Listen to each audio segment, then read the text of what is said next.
naa la. waaw delloo ziar. maa ngi jàmm. waaw kooku la. da ngaa ni mbar wala da nga seetaan si. waaw boobu laa indi woon. waa ni Jaw dër. Jaw dër. bu Grand Yoff. bu Grand Yoff. waaw. bëri na ba pare. bëri na ba pare moom moo daan. moo daan. mais maa ngi yaa ngi jàkkaarloo Diop rek xanaa da nga namm fi. waaw loolu namm naa ko quoi. waaw namm naa ko quoi. kañ nga fi gëj. waaw 2 millions ñëwoon naa seen bëgg 2 millions yi. 2 millions ñëwoon ko. waaw. seddu ko. waaw léegi nag huitième de finale yaa ñaar foofu huitième de finale. léegi avec Frapp kañ nga fi gëj. depuis def naa 1 an et quelques mois. 1 an quelques mois. waaw man Babacar Fall la woon quoi. mais promoteur yi ñu ngi woon. promoteur yi ñu woote mais bëri na mu ñëw bëri ñu. waaw loolu la nag dama gis booy yi duñ nangoo jël di maanaam boo ñi nga xam ne ñooy waaj faral di wàcc booy yi ñu leen ñeme lu ko waral lool lan la. on sait jamais comprendre ñu tey doo leen bëre barka Alxuraan ba ngeen bëre. waaw li may sens ñaata combat nga amagum yow li avec Frapp. non man ñaari laa amagum quoi. ñaar nga amagum. waaw kan nga war a bëreel mais booy nga war a bëreel bari nañ ci lamb ji. bëri nañ. waaw am na booy bu nekk côté Colobane moo bëre woon premier combat. bente yi. waaw benn benn. waaw mais loolu adversaire la taay la. loolu lamb la. nag benn benn combat la de. combat la. Caaru Ndakaaru combat la. combat la. am na benn boobu dem Koungheul encore. waaw. Roma waaw ma ne moom combat la. combat la. waaw daa nañ jël. mais liñ fi lim am nga ay adversaire mais gars yi lan la ñu xaar. xawuñu quoi. waxal ak promoteur yi. waaw promoteur yi. waaw loolu yi dañoo bëgg a bëre. waaw. adversaire bëri nañ. dañ leen jox ñu combat. ba écrit nga nekk. maa ngi Arjuma Kaolack. Arjuma Kaolack. waaw. écrit bi Kaolack nga nekk. waaw. d'accord kon ki nga ni tey xanaa sa xarit la wala lan la. sama xarit quoi bu ñëwee àll mbapat. waaw su ma lay nekk loolu lay nekk. waaw. d'accord loo waral tey nga jógee foofu ñëw tey. waaw lu ma doon commencé. am ngeen promoteur Zes. Zes waa Kaolack la dëgg la keroog bu yàggu Batista mais Zes waxal ak moom boo waxee moom dëgg la doomu Kaolack la.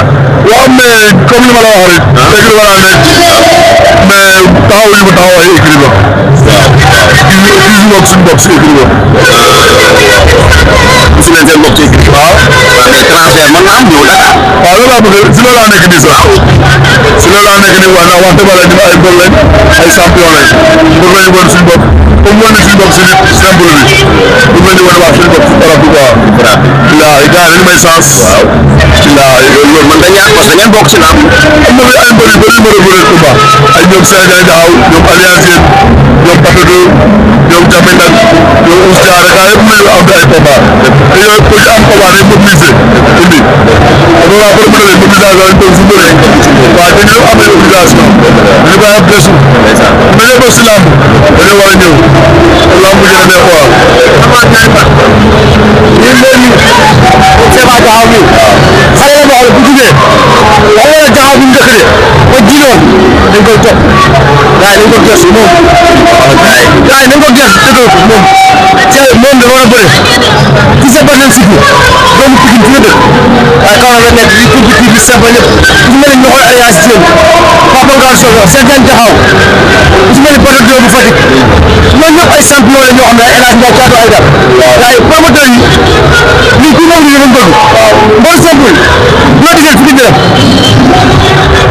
ah li nga wax ne xam nga ko ndax xam nga leen. ndax mënu maa ñaane barki moo ñaane fi ñëw xool lim def tey stade bi boo ay bandi ëpp na ay bandi waaw barki moo ñaane fi ñëw kan moo sa magam ñu ne grand bañ kan mu ngi kan moo fi jóge barki demee daal du ma fi jaxee champion yu mel noonu du mobiliser waaye da ngeen di jos sa yàlla tax waaye da ngeen di jos sa yàlla tax ñu encouragé Cheikh Yane Niang champion la ndaanaan la Alpha Ndiaye Dios champion la ndaanaan la waaye di koy awaate baax a baax dëgg la tege na ñaari defet waaye ndaanaan la li mu def la kon daf ko coalisé ñëpp daan ay ndaanaan dafa day ñëw gars yi li nga xam ne dafa day ñëw kon ndaanaan la champion la waaye nag promoteur yi wàllu simple ñu ngi jooy ndax benn promoteur la mu simple amul muy jas ñu ñëpp jas moo génnee jas moo génnee kon Zes comme doomu Kaolack la Zes dañ lay ñaan Kaolack bëri na ay ndaanaan ay ñoo Alliance Sène ñu fa Cheikh Diagne Diakhao dañ ci dimbali Cheikh Ami Patato El Hadj Ndiaye Thiatou Aïda bëgg nañ ndaanaan yooyu ñu ñëw quoi ñu génneel leen te yàlla tax loolu mel na li ma xam ne dañ koy laajee waaw loolu ma bàyyi Cheikh Diagne kontaan naa ci yow. Seba waxal ak ñoom kàddu gu mujj gi promoteur yi li di wax am na solo. waaye man moom li may ñaan rek promoteur dañu gëstu dañoo bokk si làmb dañu ñaan ngir yàlla rek ngeen ñëw tegal ñu combat yi bëgg nañ combat mais ñun làmb lañ fi nekkal làmb lañ représenté comme làmb comme mission la bi ñu dox quoi gars yi ñu war a jàppale teg ñu loxo gars yi gën ñoo xam gën ngeen gën ci jàpp quoi bilaay bu mel noonu rek dañ taxaw bu baax a baax waaw taxaw leen bu baax sama waay la bilaay mi yaa ko baax xam ni sama gars la mais saa la quoi jaajëf Seydou